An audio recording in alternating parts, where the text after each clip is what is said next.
నమస్తే Santosh, welcome to leader. ఇవాల్టి leader మనతో పాటు ఏలూరు పార్లమెంటు వైసీపీ అభ్యర్థి కారుమూరి సునీల్ ఉన్నారు. వారితో మాట్లాడదాం. నమస్తే సునీల్ గారు. నమస్తే అండి. ప్రచారం ఎలా సాగుతోంది? ప్రజల నుండి స్పందన ఎలా ఉంది? ప్రచారం చాలా చక్కగా సాగుతుంది. ప్రజల నుంచి అపూర్వ స్పందన లభిస్తుంది. ఏదైతే జగన్మోహన్ రెడ్డి గారు ఈ 5 సంవత్సరాల్లో చేసిన అభివృద్ధి సంక్షేమ పాలనకి ప్రజలు చాలా అద్భుతంగా స్పందిస్తున్నారు. అయినా కూడా అక్కడక్కడ సమస్యలు అనేవి ఇట్స్ కంటిన్యూస్ ప్రాసెస్. కొత్త సమస్యలు వస్తూ ఉంటాయి. గవర్నెన్స్లో మళ్ళీ ఆ సమస్యలు తీరుస్తూ ఉంటారు, మళ్ళీ కొత్త సమస్యలు వస్తూ ఉంటాయి. కాబట్టి అక్కడక్కడ చిన్న చిన్న సమస్యలు చెప్తున్నారు. వాటి మీద కూడా ఎలా పరిష్కరించాలో దాని గురించి కూడా చెప్తున్నాం అన్నమాట. సంక్షేమ పథకాలు ఈ 5 ఏళ్లలో ప్రజలకు అందాయంటారా? అంటే సంక్షేమ పథకాల పైన ప్రజలు ఎటువంటి స్పందన వస్తుంది మీరు ప్రచారం చేస్తున్నారు? సంక్షేమ పథకాలు అర్హులైన ప్రతి ఒక్కరికి అందడం జరిగింది. ముఖ్యంగా ఎస్సీ, ఎస్టీ, మైనారిటీ అలానే అగ్రవర్ణాల పేదలకు చాలా మంచి జరిగింది. దీనివల్ల ప్రతిపక్షాలు ప్రజల్ని సోమరిపోతులు చేస్తున్నారని చెప్పి ఇష్టం వచ్చిన మాటలని అవమానించడం జరిగింది ప్రజల్ని. మళ్ళీ ఇప్పుడు వారే మా పథకాలను కాపీ కొట్టి మళ్ళీ అవే మేము కూడా ఇస్తామని చెప్పి వాళ్ళు కూడా మొదలుపెట్టారు. అంటే దీన్ని బట్టి మీరు అర్థం చేసుకోవచ్చు జగన్ గారి పరిపాలన ఈ 5 ఏళ్లలో సూపర్ హిట్ అయిందని. అందుకే సూపర్ హిట్ అయింది కాబట్టి ఈరోజు ప్రతిపక్షాలు దీన్ని కాపీ కొట్టాయి. అలాగే మీ నాన్నగారు తనకు ఎమ్మెల్యేగా అలాగే జెడ్పీటీసీ స్థాయి నుంచి ఎమ్మెల్యేగా తర్వాత మంత్రిగా కూడా చేశారు. ఆయన ప్రభావం ఇప్పుడు మీ గెలుపు పైన ఏమైనా ఉంటుందా? First of all 90% CM Jaganmohan Reddy గారి చేసిన సంక్షేమ అభివృద్ధి వలనే 175 ఎమ్మెల్యేలు 25 ఎంపీలకి ఉపయోగపడుతుంది. నాకు ఒక 10% కారుమూరి నాగేశ్వరరావు గారు జెడ్పీ చైర్మన్ గా ఏలూరులో ఉండేటప్పుడు, మరి కారుమూరి నాగేశ్వరరావు ఆ టైంలో మంత్రి లేరు అప్పుడు వెస్ట్ గోదావరి జిల్లాకి. అప్పుడు కారుమూరి నాగేశ్వరరావు డైరెక్ట్ రాజశేఖర రెడ్డి గారు రిపోర్ట్ చేసేవారు. కారుమూరి నాగేశ్వరరావు ఏదైతే డైరెక్ట్ గా గ్రామాలు వెళ్లి సమస్యలు ఏంటో తెలుసుకుని అక్కడికక్కడ ఫండ్స్ రిలీజ్ చేసేవారు. అలా ఫండ్స్ రిలీజ్ చేయడం వల్ల చాలా అన్ని గ్రామాలు తిరగడం వల్ల ఇక్కడ ఆయన ఒక గుర్తింపు సంపాదించుకున్నారు. మరి ఈ రోజు నాకు అది 100% ఉపయోగపడుతుంది. ఒక చిన్న ఎగ్జాంపుల్ ఏంటంటే, తిమ్మాయిపాలెం అనే చిన్న గ్రామానికి ఫస్ట్ డే ప్రచారంకి వెళ్ళడం జరిగింది ఉంగుటూరు కాన్స్టిట్యున్సీలో. మరి ఆ రోజు అక్కడ గ్రామస్తులు ఇలా నేను కారుమూరి నాగేశ్వరరావు గారు అబ్బాయిని తెలుసుకుని వారు నన్ను డాడీ 2007లో కట్టించిన కల్వర్ట్ కానివ్వండి, 2008లో పెట్టించిన అంబేద్కర్ విగ్రహం కానివ్వండి, అవన్నీ చూపించి శిలా పలకాలతో సహా చూపించి ఇట్లా మా గ్రామానికి వచ్చి మాకు శాంక్షన్ చేశారు ఇవని చెప్పి అక్కడ చెప్పడం జరిగింది. అప్పుడు నేను షాక్ అయ్యాను అనమాట. సో అయినా కూడా ఇంకా గుర్తుపెట్టుకున్నారు అని. సో అది నాకు ఎంతో కొంత ఉపయోగపడుతుంది. కానీ ఇవన్నీ నాకు ఇప్పుడు ఉపయోగపడతాయి, కానీ ఫ్యూచర్లో నా ఓన్గా నన్ను ప్రూవ్ చేసుకోవాల్సి ఉంటుంది. కాబట్టి నేను ఒక ప్రణాళిక రూపొందించుకుని నేను ముందుకెళ్తున్నాను. ఇప్పుడు ఏలూరు వైసీపీ ఎంపీ అభ్యర్థిగా మీరు పోటీ చేస్తున్నారు. మరి ఏలూరు పార్లమెంట్ లో ఉన్న సమస్యలపై ఒక అవగాహనకు వచ్చారా? ప్రజలు మీరు ప్రచారంలోకి వెళ్తున్నప్పుడు ఎలాంటి సమస్యలు మీ దృష్టికి తెస్తున్నారు? సో బేసికల్ గా నాకు ఈ ప్రాంతం కొత్త కాదు. జిల్లా పరిషత్ చైర్మన్ గా ఏలూరులో ఉంటున్నప్పుడు నేను కూడా ఉండేవాడిని. అలానే ఏలూరు నుండి బయలుదేరి అలా చింతలపూడి అన్ని చూసుకుని పోలవరం దాకా ప్రాజెక్ట్ దాకా వెళ్ళి తిరిగి వచ్చిన రోజులు ఉన్నాయి. డిస్కషన్ వల్ల డిస్కషన్ నుంచి వస్తుంది. సో 100 days నేను అటు ప్రజలతో కానివ్వండి, నాయకులు వారందరితో నేను 100 days నుంచి పొద్దున్న 7ంటికి మొదలు పెడితే రాత్రి 11, 12 దాకా నేను తిరుగుతానే ఉన్నాను. ప్రజల్లో కానివ్వండి, నాయకులతో మీటింగ్స్ కానివ్వండి, ఇవన్నీ. సో దీనివల్ల ఎక్కడికక్కడ ఒక బుక్ పెట్టుకుని ప్రతి పాయింట్ నోట్ చేసుకుంటా. మళ్ళీ ఫర్ ఎగ్జాంపుల్ ఇప్పుడు కొల్లేరు సమస్యలు దానికి ఒక ప్రణాళిక రూపొందించుకుని, పోలవరం గురించి, గిరిజన అభివృద్ధి ఎలా జరగాలి, ఇంకా సమానంగా ఇప్పుడు కూడా చాలా వెనుకబాటుతనం ఉంది మెయిన్ గిరిజన ప్రాంతాల్లో. వారిని ఇప్పుడు ఎలా అప్లిఫ్ట్ చేయాలి అని చెప్పి దాని గురించి కూడా నేను ఒక ప్లాన్తో రేపొద్దున కేంద్ర గిరిజన శాఖ మంత్రిత్వం నుంచి ఎలాంటి ఇండస్ట్రీస్ తేవాలి, లేకపోతే వారికి ఏదైనా లోన్స్ వచ్చే విధంగా స్వయం ఉపాధికి సంబంధించిన సబ్సిడీస్ కానివ్వండి, ఇవన్నీ కూడా వారికి అవగాహన తీసుకురావడానికి ఎన్నో ఫండ్స్ ఉంటాయి కేంద్రంలో, అవన్నీ ఎలా తీసుకురావాలని దాని మీద నేను అధ్యయనం చేస్తున్నాను. వైసీపీలో బీసీలకు ఎలాంటి ప్రాధాన్యత ఉంది? టీడీపీలో బీసీలు కేవలం ఓట్స్ కి ఉపయోగపడతారు తప్ప పదవులకు వచ్చేసరికి ఉపయోగపడరు. దానికి ఒకే ఒక ఎగ్జాంపుల్, జగన్మోహన్ రెడ్డి గారు ఈరోజు బీదా మస్తాన్ రావు గారిని కానివ్వండి, మన ఆర్ కృష్ణ గారిని కానివ్వండి, మోపిదేవ వెంకటరమణ గారిని కానివ్వండి, ఇలా పిల్లి సుభాష్ చంద్రబోస్ గారిని కానివ్వండి, ఇలా నలుగురు బీసీని రాజ్యసభకు పంపించడం జరిగింది. అదే టీడీపీ ఎవరిని పంపించింది కేవలం దాన్ని ఒక ఓసీలకే అన్నట్టుగా, ఒక సామాజిక వర్గానికి అన్నట్టుగా మరి వారికి వేరే వాళ్ళకి ఇచ్చేసేవారు. కానీ జగన్మోహన్ రెడ్డి గారు ఈరోజు మరి ఎస్సీ గొల్ల బాబురావు గారికి మరి ఇవ్వడం జరిగింది. ఈరోజు ఎస్సీ ఎస్టీ బీసీలకి మైనారిటీకి కేవలం వైఎస్ఆర్ కాంగ్రెస్ పార్టీలోనే న్యాయం జరిగింది. దానికి ఎగ్జాంపుల్ 25 ఎంపీ సీట్లలో 5 రిజర్వ్డ్ ఎస్సీ ఎస్టీ రిజర్వ్డ్ పక్కన పెడితే 20లో 12 ఈరోజు బీసీలకు ఇవ్వడం జరిగింది. మరి ఇది ఘనత మరి దేశంలోనే ఎవరు ఇంత బీసీలకు ఇంత ప్రాధాన్యత ఇవ్వలేదు. మరి ఇంతకంటే ఇంకా ఎగ్జాంపుల్ ఇంకేం లేదు. అలాగే ఈ 5 ఏళ్లలో సాగు తాగునీటి సమస్యకు సంబంధించి ఈ ఏలూరు పార్లమెంట్ లో ఎలాంటి డెవలప్మెంట్స్ జరిగాయి? భవిష్యత్తులో మీరు ఎంపీగా గెలిస్తే వాళ్లకు రైతులకు సంబంధించి ఎలాంటి హామీ ఇస్తారు? ఏ గ్రామానికి ఆ గ్రామానికి ప్రత్యేక పరిస్థితులు ఉన్నాయి, అవన్నీ నోట్ చేసుకుని త్వరగా అన్ని సమస్యలు క్లియర్ అయ్యే విధంగా నేను నా ఎంపీ ల్యాడ్స్లోంచి కానివ్వండి, లేకపోతే మన సీఎం గారికి కానివ్వండి, మన పార్టీ పెద్దల దృష్టికి తీసుకెళ్లి త్వరితగతిన పూర్తయ్యే విధంగా రేపొద్దున నా కృషి నేను చేస్తాను. అలాగే ఏలూరు ప్రాంతంలో ముఖ్యంగా ఫామ్ ఆయిల్ రైతులు ఎక్కువగా ఉన్నారు. అవును. గిట్టుబాటు ధరకు సంబంధించి చూసుకుంటే తెలంగాణ కంటే కూడా ఏపీలో గిట్టుబాటు ధర తక్కువగా ఉంది అంటూ కూడా రైతులు చెప్తున్నారు. రేపొద్దున గెలిచిన తర్వాత నా మొట్టమొదటి ప్రశ్న కానివ్వండి, మొట్టమొదటి లేఖ కానివ్వండి, రైతుల కోసం నేను రాద్దామని డిసైడ్ అయ్యాను. ముఖ్యంగా పామ్ ఆయిల్ రైతులు. ఎందుకంటే గతంలో 49% ఇంపోర్ట్ డ్యూటీ ఉండేది పామ్ ఆయిల్ మీద. ఇప్పుడు ఆ ఇంపోర్ట్ డ్యూటీ ఎత్తేయడం వల్ల మన పామ్ ఆయిల్ రైతులు ఉన్నారు, వారికి గిట్టుబాటు ధర తగ్గిపోయింది. మరి ఇప్పుడు 13,000 14,000కి పడిపోయేసరికి ఇబ్బందులు పడుతున్నారు. రేపు పార్లమెంట్లో నేను వారి కోసం ఫైట్ చేసి ఎంతో కొంత మళ్ళీ మన ఇది పెడితే, ఏదైతే దాని మీద కస్టమ్ డ్యూటీ మళ్ళీ పెడితే దానివల్ల మళ్ళీ ఇక్కడ రేట్ పెరగడం జరుగుతుంది, ఫార్మర్స్కి మంచి జరుగుతుంది. కాబట్టి డెఫినెట్గా నేను దాని మీద వర్క్ చేస్తాను. ఈ 5 ఏళ్లలో వైసీపీ ప్రభుత్వంలో పోలవరం నిర్వాసితుల సమస్య అలాగే ఉండిపోయింది, ఎటువంటి వాళ్ళకి న్యాయం జరగలేదు అంటూ కూడా పవన్ కళ్యాణ్ మొన్న వాళ్ళకి 1 crore ప్రకటించారు. దీన్ని ఎలా చూస్తారంటారు? ఫస్ట్ ఆఫ్ ఆల్ ఇది ఎలక్షన్ కూడా ఉల్లంఘన అండి. ఇప్పుడు కావాలంటే నేను కూడా ఒకటి ప్రకటించగలుగుతాం, కానీ మనం భారత రాజ్యాంగాన్ని గౌరవిస్తాం కాబట్టి, ఎలక్షన్ కమిషన్ ఏదైతే రూల్స్ పెడుతుందో వాటిని మనం గౌరవిస్తాం కాబట్టి మనం అలా చెప్పలేము. గతంలో మరి వరదలు వచ్చినప్పుడు వేలేరుపాడు కుక్కూరు మునిగిపోయినప్పుడు మరి అప్పుడు పవన్ కళ్యాణ్ గారు ఏమయ్యారు, ఇక్కడ పోటీ చేసే కూటమి నాయకులు ఏమయ్యారు? ఈరోజు వచ్చేసి ఏదో ప్రకటించేసి జస్ట్ ఎలక్షన్ స్టంట్స్ చేయడం కాదండి. వాళ్ళకి న్యాయంగా వాళ్ళకి రావాల్సింది తప్పకుండా జగన్మోహన్ రెడ్డి గారు దాని గురించి వర్క్ చేస్తున్నారు. తప్పకుండా రాష్ట్ర ప్రభుత్వం ఇవ్వాల్సింది రాష్ట్ర ప్రభుత్వం తప్పకుండా ఇస్తుంది. ఎందుకంటే జగన్మోహన్ రెడ్డి గారి మీద నమ్మకం ఉంది. ఎందుకంటే మాట తప్పరు మడం తిప్పరు అని. ఏదైతే కేంద్ర ప్రభుత్వం నుంచి రావాలో ఆ కేంద్ర ప్రభుత్వం ఇచ్చేలాగా రేపొద్దున్న నేను చేయాల్సిన ప్రయత్నాలని నేను చేస్తాను ఒక ఎంపీగా.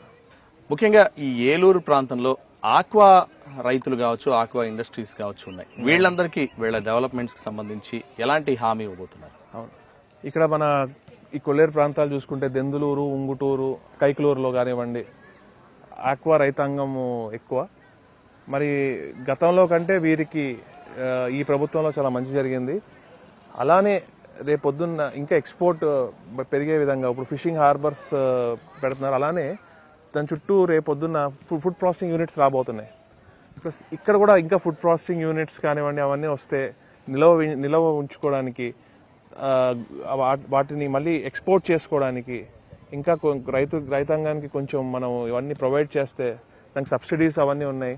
సో రైతులకి అవగాహన కలిగించే విధంగా అవగాహన సదస్సులు పెట్టి కేంద్ర ప్రభుత్వం నుంచి ఏవైతే రాయితీలు ఉంటాయో వాటి గురించి నేను స్టడీ చేసి ఇక్కడ రైతులకి ఎడ్యుకేట్ చేసే విధంగా ఇక్కడ మన కేంద్ర అధికారులతో కానివ్వండి, రాష్ట్ర అధికారులతో కానివ్వండి ఒక సదస్సుల్లాగా పెట్టి రైతుల్ని ఎడ్యుకేట్ చేసి మరి వారి ప్రొడ్యూస్ని వివిధ దేశాలు డిమాండ్ అండ్ సప్లై బట్టి మంచి రేట్ వచ్చే విధంగా మరి వారి కోసం నేను కష్టపడతాను. ఏలూరు పార్లమెంట్ అభివృద్ధిపై కారుమూరు సునీల్ కున్న విజన్ ఏంటి? ఇందాక చెప్పానండి, రైతు సమస్యలు నా ఫస్ట్ ప్రయారిటీ అయితే, రెండో ప్రయారిటీగా నేను ఒక యువకుడిగా, జగన్మోహన్ రెడ్డి గారు ఒక యువకుడిని కాబట్టి నాకు ఈ ఆపర్చునిటీ ఇవ్వడం జరిగింది. మరి నా యువతకి నేను ఎంతో కొంత న్యాయం తప్పకుండా చేయాలి, ఆ బాధ్యత నా మీద ఉంది. ప్రతి 6 నెలలకు ఒకసారి మన ఏపీ స్కిల్ డెవలప్మెంట్ వారితో కలిసి ఒక జాబ్ మేళాతో పాటు మళ్ళీ వాళ్ళకి చాలామందికి ఆంటర్ప్రెన్యూర్స్ అవ్వాలని ఉంటుంది. మరి వారికి బ్యాంక్స్లో కానివ్వండి, వివిధ రాయితీల గురించి వాటి గురించి ఎడ్యుకేట్ చేసే విధంగా వారి కోసం ఒక సదస్సు నిర్వహించడం కానివ్వండి, ఇట్లా ప్లాన్ చేసుకుంటాను. అలానే గిరిజన ప్రాంతానికి వెళ్ళినప్పుడు నేను చాలా కొంచెం వారి జీవనశైలి చూసి వాళ్ళు కూడా అప్లిఫ్ట్ అవ్వాలి, ఇంకా మంచి పొజిషన్కి రావాలి, అందరితో పాటు సమానంగా ఎదగాలి అనే నాకు డీప్గా నా హార్ట్లో పాతుకుపోయింది. సో వారి కోసం నేను స్పెషల్ ఇంట్రెస్ట్ తీసుకుందాం అనుకుంటున్నాను. ఈ 5 ఏళ్ల వైసీపీ ప్రభుత్వంలో కేవలం సంక్షేమం మాత్రమే నమ్ముకుంది, ఎలాంటి అభివృద్ధి జరగలేదు అంటూ కూడా టీడీపీ అంటుంది. అది పూర్తిగా అబద్ధం అండి. సంక్షేమం జరిగింది. అభివృద్ధికి వచ్చేసరికి ఈరోజు 4 పోర్ట్లు డెవలప్ అవుతున్నాయి, దాంతోపాటు 10 ఫిషింగ్ హార్బర్లు డెవలప్ అవుతున్నాయి. మన తీర ప్రాంతం మనకి వరం, దాన్ని ఎట్లా వినియోగించుకోవాలో అట్లా జగన్మోహన్ రెడ్డి గారు ఒక విజన్తో దాన్ని డెవలప్ చేస్తున్నారు. రేపొద్దున్న ఆ 4 పోర్ట్లు కంప్లీట్ అయితే దాని చుట్టూ ఇండస్ట్రీస్ వస్తాయి. ఇండస్ట్రీస్తో పాటు ఇంపోర్ట్ ఎక్స్పోర్ట్ ట్రేడ్ పెరిగి మన రాష్ట్రానికి ఆదాయం వస్తుంది, మనీ సర్క్యులేషన్ పెరుగుతుంది. మన వనరులు ఏమైనా ఉంటాయో, మన ప్రొడ్యూస్ ఏదైతే ఉంటుందో అది వివిధ దేశాలకి మనం ఈజీగా ఎక్స్పోర్ట్ చేయగలుగుతాము. మళ్ళీ వేరే దేశాల నుంచి మనకి ఇంపోర్ట్స్ వస్తాయి. వీటి వల్ల మన రాష్ట్రానికి ఎకనామికల్గా బలపడతాం, మనీ సర్క్యులేషన్ పెరుగుతుంది, ఉపాధి లభిస్తుంది. ఈరోజు కేవలం ఐటీ సెక్టర్ మీద డిపెండ్ అయితే కష్టం, ఎందుకంటే ఐటీ ఉద్యోగులు జాబ్స్ కోల్పోతున్నారు. అమెరికాలో ఉన్న మన వారు కూడా చాలా ఇబ్బందులు పడుతున్నారు. మనం మ్యానుఫ్యాక్చరింగ్ ఈరోజు జర్మనీ లాంటి దేశాన్ని చూసుకుంటే యూరోప్లో మ్యానుఫ్యాక్చరింగ్లో నెంబర్ 1 పొజిషన్లో ఉంది. అలాంటి దేశాన్ని మనం ఒక మైండ్లో పెట్టుకుని మనం అలా ఇండస్ట్రియల్గా గ్రో అయితే, ఇప్పటికే చూసుకుంటే ఒక మన ఇన్ఫోసిస్ వచ్చింది ఈ ఐటీ సెక్టర్ది. అలానే ఈరోజు ఒక యొకోహోమా టైర్స్ కానివ్వండి, జిఎస్డబ్ల్యూ స్టీల్ కానివ్వండి, అలానే గ్రీన్కో ఎనర్జీ కానివ్వండి. ఇప్పుడు గ్రీన్కోని చూసి అదానీ ఇంకా రిలయన్స్ వారు కూడా సేమ్ అలాంటిదే ఏపీలో ప్లాన్ చేసుకుంటున్నారు. ప్లస్ అలానే వివిధ కంపెనీలు, పెప్పర్ అని చెప్పి బస్సులు తయారు చేసే కంపెనీ కానివ్వండి, రేపు పెప్పర్ అనే కంపెనీ వారు ఇక్కడ తయారు చేసి వేరే దేశాలకి ఎక్స్పోర్ట్ కూడా చేసే ప్లాన్ చేసుకుంటున్నారు. వైసీపీ ప్రభుత్వంలో విద్యా వైద్య రంగంలో జరిగిన రిఫార్మ్స్ ఏంటి? నేను తణుకులో ఒకరోజు గవర్నమెంట్ హై స్కూల్కి వెళ్ళడం జరిగింది. ఆ రోజు ఎంటర్ అవ్వగానే డిజిటల్ క్లాస్ రూమ్స్ చూసి, అలానే పిల్లలకి ట్యాబ్స్ చూసి, పిల్లలు ఎంజాయ్ చేస్తూ చదువుకోవడం చూసి, ఎవరండి గవర్నమెంట్ స్కూల్కి వెళ్ళేది? పేద విద్యార్థులు, ఎస్సీ ఎస్టీ బీసీ మైనారిటీ ఎక్కువ అగ్రవర్ణ పేద పిల్లలు. మరి వారి ఎంతూజియాజం చూసి నేను షాక్ అయ్యాను. ఎందుకంటే నేను చదువుకున్న రోజుల్లో కూడా నేను అంత టెక్నాలజీని ఎప్పుడు వాడలేదు. ప్లస్ ఒక గవర్నమెంట్ స్కూల్లో ఆ టెక్నాలజీని పిల్లలు అంత అలవోగ్గా వాడడం చూసి నేను చాలా టచ్ అయ్యాను. దానికి కారణం సీఎం వైఎస్ జగన్మోహన్ రెడ్డి గారు. ఏలూరు పార్లమెంట్ ప్రజలు ఎంపీ అభ్యర్థిగా ఓన్ చేసుకున్నారా సునీల్ని?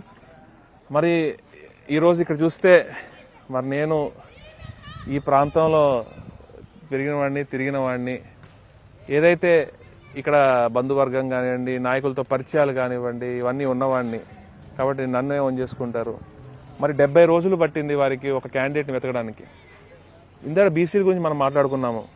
ఇప్పుడు ఫస్ట్ టైం ఏలూరు పార్లమెంట్ చరిత్రలో ఒక బీసీ యువకుడికి నాకు అవకాశం ఇచ్చారు. కానీ అపోజిషన్ పార్టీలకి 70 రోజులు పట్టింది ఒక క్యాండిడేట్ని వెతకడానికి. ఎన్నో పేర్లు, 30కి పైగా పేర్లు కన్సిడర్ చేశారు వారు. అయినా కూడా ఇక్కడ ఒక బీసీ నాయకుడు దొరకలేదు. ఎందుకంటే బీసీలని కేవలం ఓటు బ్యాంక్గా వాడుకొని నాయకుల్ని ఆ సామాజిక వర్గం వారు కింద తొక్కి పెట్టారు కాబట్టి ఇక్కడ బీసీ నాయకత్వం అనేది ఎదగలేదు. అందుకే ఈరోజు ఎక్కడో పొరుగు మరి డిస్ట్రిక్ట్స్ నుంచి మరి తెచ్చుకోవడం జరిగింది ఒక క్యాండిడేట్ని. మరి దీన్ని బట్టి అర్థం చేసుకోవచ్చు, మరి బీసీలు నాయకత్వమే లేదు టీడీపీకి అని మనం అర్థం చేసుకోవచ్చు. మరోవైపు 3 పార్టీలు టీడీపీ, జనసేన, బీజేపీ కలిసి వైసీపీపై పోటీ చేస్తున్నాయి. అవును. అంటే గెలుపుపై ఎలాంటి ధీమాతో ఉన్నారు? 3 పార్టీలు కలిసి వచ్చినా కూడా మేనిఫెస్టో కూడా కలిసి రిలీజ్ చేసుకోలేని పరిస్థితి. మేనిఫెస్టో సపరేట్ రిలీజ్ చేసుకున్నారు. టీడీపీ జనసేన మేనిఫెస్టోలో బీజేపీ బొమ్మ ఉండదు, బీజేపీ మేనిఫెస్టోలో టీడీపీ జనసేన బొమ్మ ఉండదు. అంటే దీన్ని బట్టి అర్థం చేసుకోవచ్చు, నాయకులు కలిశారు, పార్టీలు కలిసినాయి, కానీ ప్రజలు మాత్రం సంక్షేమం, అభివృద్ధి వైపే ఉన్నారు. తప్పకుండా ఎంతమంది కలిసి వచ్చినా, ఎన్ని కుటిల రాజకీయాలు చేసి వైసీపీని ఓడిద్దామని ఎన్ని పార్టీలు ముసుగేసుకున్న పార్టీలు, ముసుగేసుకోని పార్టీలు ఎన్నున్నా కూడా తప్పకుండా వైఎస్ఆర్ కాంగ్రెస్ పార్టీ మళ్లీ బంపర్ మెజారిటీలో గెలవబోతుంది. జగన్మోహన్ రెడ్డి గారు ముఖ్యమంత్రి అయి మళ్లీ సుపరిపాలన కంటిన్యూ చేయబోతున్నారు. టీడీపీ జనసేన మేనిఫెస్టోలో ల్యాండ్ టైటిలింగ్ యాక్ట్ ను రద్దు చేస్తామంటూ కూడా ప్రకటించింది. అంటే ఏంటి ఈ ల్యాండ్ టైటిలింగ్ యాక్ట్ పై వైసీపీ స్టాండ్ ఏంటి? ఇప్పుడు బీజేపీతో పొత్తులో ఉన్నది టీడీపీ జనసేన పార్టీ. ఈ ల్యాండ్ టైటిలింగ్ సంబంధించి అది కేంద్ర పరిధిలో ఉంది, రాష్ట్ర పరిధిలో లేదు. కేంద్రంలో ఓకే అయితే అది రాష్ట్రాల్లో ఇంప్లిమెంట్ అవుతుంది. జగన్మోహన్ రెడ్డి గారు ల్యాండ్స్ ప్రజలకి ఇచ్చేవారే కానీ ఇప్పుడు ఏదైతే ఇళ్ల స్థలాలకు ఇచ్చారో గతంలో ఏ ముఖ్యమంత్రి మరి ఇలా ఇవ్వలేదు. మన స్వతంత్రం వచ్చినప్పటి నుంచి ఏ ముఖ్యమంత్రి కూడా ఇంత పెద్ద ఎత్తున మరి ల్యాండ్స్ ఇవ్వలేదు. మరి జగన్మోహన్ రెడ్డి గారు ల్యాండ్స్ ఇచ్చే వ్యక్తి కానీ ల్యాండ్ టైటిలింగ్ పేరుతో ప్రజల్ని భయభ్రాంతులు గురి చేయడానికి, ప్రజల్ని కన్ఫ్యూజ్ చేయడానికి మరి ఈరోజు ప్రతిపక్షాలు ఇంకేమీ దొరకక వారు ఇలాంటి దుష్ప్రచారాలు చేసి ఏదో లబ్ధి పొందుదామని ట్రై చేస్తున్నారు. కానీ తప్పకుండా ప్రజలు అర్థం చేసుకుంటారు. ఈ ల్యాండ్ టైటిలింగ్ సంబంధించి అది కేంద్రం పరిధిలో ఉంటుంది. కేంద్రం గైడ్ లైన్స్ ప్రకారమే అది రాష్ట్రాలు ఫాలో అవుతాయి తప్ప అది దాని గురించి ఇంకేం ఉండదు. టీడీఆర్ బాండ్స్ ద్వారా అక్రమ సంపాదనతో 2 స్టీల్ పరిశ్రమలు నిర్మించుకున్నారు హైదరాబాద్ లో అంటూ కూడా టీడీపీ ఆరోపిస్తాం. టీడీఆర్ బాండ్స్ లో ఎవరైతే లబ్ధిదారులు ఉన్నారో వాళ్ళ ల్యాండ్స్, ఇప్పుడు మీకు ల్యాండ్ ఉంటే మీరు టీడీఆర్ బాండ్స్ తీసుకుంటే నాకేం ఇవ్వరు కదండి. ఎవరైతే ల్యాండ్ ఓనర్ ఉంటారో ఆయనే తీసుకుంటారు. స్టీల్ ప్లాంట్ల గురించి చెప్పాలంటే స్టీల్ ప్లాంట్ పెట్టడం అంటే ఎంత కష్టం. దానికి మైన్ కావాలి ఫస్ట్. పెద్ద పెద్ద కంపెనీలే ఈరోజు కడప స్టీల్ ప్లాంట్ పెట్టడానికి పెద్ద పెద్ద కంపెనీలకి ఇబ్బంది పడుతున్నాయి. మరి అలాంటిది హైదరాబాద్లో నాకు 2 స్టీల్ ప్లాంట్లు ఉన్నాయి బాలానగర్లో అంటే నాకే తెలియదు మరి ఎక్కడ ఉన్నాయో. మరి నేను గతంలో కూడా సవాల్ విసిరాను, పవన్ కళ్యాణ్ గారు, చంద్రబాబు నాయుడు గారు ఆ స్టీల్ ప్లాంట్లు ఎక్కడ ఉన్నాయో మరి నాకు చూపిస్తే ఒకటి పవన్ కళ్యాణ్ గారికి, ఒకటి చంద్రబాబు నాయుడు గారికి గిఫ్ట్ రాసేస్తానని చెప్పి నేను తెలియజేసుకుంటున్నాను. మీ ప్రత్యర్థి టీడీపీ అభ్యర్థి ఎలాంటి పోటీ అనుకుంటున్నారు? మీకు అసలు పోటీయే కాదండి. ఎందుకంటే మరి నేను ఇక్కడ వాడిని, మరి ఇక్కడ నాకు సమస్యలు కానీ అన్నీ తెలుసు. నేను ఏసీ రూముల్లో కూర్చుని స్క్రిప్ట్స్ చదివే వ్యక్తిని కాదు. మరి నేను గత 100 రోజులుగా ప్రజల్లోనే ఉన్నాను, నాయకులతోనే ఉన్నాను, తిరుగుతూనే ఉన్నాను. మరి 15 రోజుల ముందు వచ్చి ఇక్కడ సమస్యలు కానివ్వండి, ఇక్కడ ప్రాబ్లమ్స్ కానివ్వండి ఏమర్థం అవుతాయండి? సమస్యలు అర్థం చేసుకుని 100 రోజుల్లో ఉన్నాను కాబట్టి ఇంకా నాకు తెలియాల్సిన చాలా ఉన్నాయి. 100% నాకు అన్నీ తెలుసు అంటే అబద్ధం అవుతుంది. నాకు తెలియాల్సిన ఇంకా చాలా ఉన్నాయి. ఈ 100 రోజులు కూడా నాకు సరిపోలేదు. కానీ 15 రోజుల్లో వచ్చి అది ప్రాక్టికల్ కూడా కాదు. ఏదో సూట్ కేసులు పట్టుకుని వచ్చేసి గెలిచేద్దాం వెళ్ళిపోదాం అనుకుంటే అది అవ్వదు. ఎందుకంటే ఏలూరు పార్లమెంట్ ప్రజలు చాలా ఎడ్యుకేటెడ్ ఎక్కువ ఇక్కడ. ప్లస్ అలానే ఇక్కడ ఈ ప్రాంతానికి ఒక ప్రత్యేకత ఉంది. ఎవరిని ఎన్నుకున్నా కూడా జాగ్రత్తగా ఎన్నుకుంటారు. వారు అన్ని విషయాలు ఆలోచించి డిసిషన్ తీసుకుంటారు. కాబట్టి తప్పకుండా వైఎస్ఆర్ కాంగ్రెస్ పార్టీ, జగన్మోహన్ రెడ్డి గారి నాకు బలంతో తప్పకుండా నేనే గెలవబోతున్నానని చెప్పి నేను నమ్ముతున్నాను. యాజ్ ఏ యంగ్ పొలిటీషియన్ గా యూత్ అంతా కూడా వైసీపీ వైపు ఉన్నారనుకుంటున్నారా? 100% ఉన్నారండి. ఒకే ఒక ఎగ్జాంపుల్ చెప్తానండి. నేను గతంలో నేను గడప గడపకి చేస్తున్నప్పుడు ఒక ఇంటికి వెళ్ళాను. ఇంటి పైన జనసేన జెండా ఉంది. కానీ మన డ్యూటీ కాబట్టి మీకు దగ్గర 3.5 లక్షల రూపాయలు లబ్ధి చేకూరిందమ్మా ఈ 4 ఏళ్లలో అని చెప్పి చెప్పడం జరిగింది. అయితే ఆవిడ కళ్ళలో నీళ్లు పెట్టుకుంటా ఉన్నారు. అదేంటి అమ్మ కళ్ళలో నీళ్లు పెట్టుకుంటున్నారు అంటే, మరి కరోనా టైంలో నేను కూరగాయల వ్యాపారం చేసుకునేదాన్ని. ఆ టైంలో ఇన్కమ్ లేక ఇబ్బంది పడితే జగన్ గారు వేసిన డబ్బులతోనే మా ఇల్లు గడిచింది, మా పిల్లలకి నేను అన్నం పెట్టుకోగలిగాను అని చెప్పి చెప్పడం జరిగింది. నేను జగన్ గారికే ఓటేస్తాను, జగన్ గారు మా తమ్ముళ్ళ అంటే ఆయన. కానీ నా పిల్లలు ఇద్దరు కూడా చాలా ఇబ్బంది పెడుతున్నారు. జనసేన జెండా పట్టుకుని ఒకళ్ళు డిగ్రీ చదువుతున్నారు, ఇంటర్ చదువుతున్నారు. పవన్ కళ్యాణ్ అంటూ మీటింగ్స్కి వెళ్ళిపోయి బైక్ సైలెన్సర్లు తీసేసి మేము చాలా బాధపడుతున్నా చూసి అని చెప్పారు. అప్పుడు నేను చెప్పడం జరిగింది, ప్రతి ఒక్కరికి ఒక రియలైజేషన్ పాయింట్ ఉంటుందమ్మా, తప్పకుండా రియలైజ్ అవుతారు ఏదో ఒకటి అని. అయితే మొన్న నాకు తెలిసిన విషయం ఏంటంటే, ఎప్పుడైతే 21 సీట్లకి పవన్ కళ్యాణ్ గారు కుదింపబడ్డారో వాలంటరీగా, ఆ రోజు ఆ ఇద్దరు యువకులు వైఎస్ఆర్ కాంగ్రెస్ పార్టీలో జాయిన్ అవ్వడం జరిగింది. వాళ్ళు మోసపోయినట్టు ఫీల్ అయ్యారు వారు. అంటే సీఎం సీఎం సీఎం అని చెప్పి ఆయన్ని అందలానికి ఎక్కించి మరి ఈరోజు 21 సీట్లకు కూడా వాళ్ళకి క్యాండిడేట్స్ లేరు. 10 సీట్లలోనేమో వైసీపీ నుంచి బయటకు వెళ్ళిన వాళ్ళు, టీడీపీ నుంచి బయటకు వెళ్ళిన వారిని తీసుకుని పెట్టుకునే పరిస్థితి. ఒక పార్టీగా ఎప్పుడు దాన్ని ఎదగనివ్వలేదు. పవన్ కళ్యాణ్ గారు సీఎం గారిని అతాపాతాలను తొక్కేస్తా అన్నారు, కానీ జనసేన పార్టీని, కార్యకర్తల్ని, జనసేన పార్టీలో పనిచేసిన నాయకుల్ని మాత్రం ఆయన అతాపాతాలను ఆయన సొంతంగా తొక్కేశారు. ఫైనల్ గా ఏలూరు పార్లమెంట్ ప్రజలు కారుమూరి సునీల్ కి ఎందుకు ఓటేయాలంటారు? కారుమూరి సునీల్ అనే నేను మీకు అందుబాటులో ఉండే వ్యక్తిని. నేను ఏసీ రూముల్లో కూర్చుని రాజకీయాలు చేసేవాడిని కాదు. ప్రజల్లోనే ఉంటూ ప్రతి ఒక్కరిని, అన్ని వర్గాల వారిని అందరినీ కలుపుకుని ముందుకెళ్ళి, నాకు జగన్మోహన్ రెడ్డి గారు, కార్బన్ నాగేశ్వర గారి స్ఫూర్తి. ప్రతి ఒక్కళ్ళు ఎదగాలి, మానవత్వం సమానత్వంతో అందరూ ఆనందంగా ఉండాలి, రాష్ట్రం మంచి పొజిషన్లోకి వెళ్ళాలి. దానికి నేను ఒక పార్లమెంటేరియన్గా నేను చేయవలసింది నేను జాగ్రత్తగా చేస్తాను. ప్రజలకు మంచి జరిగే విధంగా ఢిల్లీ నుంచి ఏం రావాలో నేను తప్పకుండా ప్రతిదీ అందరితో వింటూ, ఒక టైం పెట్టుకుని అందరినీ కలుసుకుంటూ, ఇప్పుడు ఈ 100 రోజుల్లో నేను కొన్ని గ్రామాలు కవర్ చేయగలిగాను. ఇంకా కవర్ చేయాల్సిన చాలా ఉన్నాయి, కానీ ఎన్నికలు వచ్చేసినాయి కాబట్టి ప్రతి పంచాయతీ విజిట్ చేసి ప్రతి ఒక్కరిని కలుసుకుని వాళ్ళ సమస్యలు కానివ్వండి అన్నీ తెలుసుకోవడానికే నేను పనిచేస్తాను. థ్యాంక్ యూ సునీల్ గారు, all the best for your election. Thank you. ఇది ఏలూరు పార్లమెంట్ వైసీపీ అభ్యర్థి కారుమూరి సునీల్తో స్పెషల్ లీడర్. నమస్తే.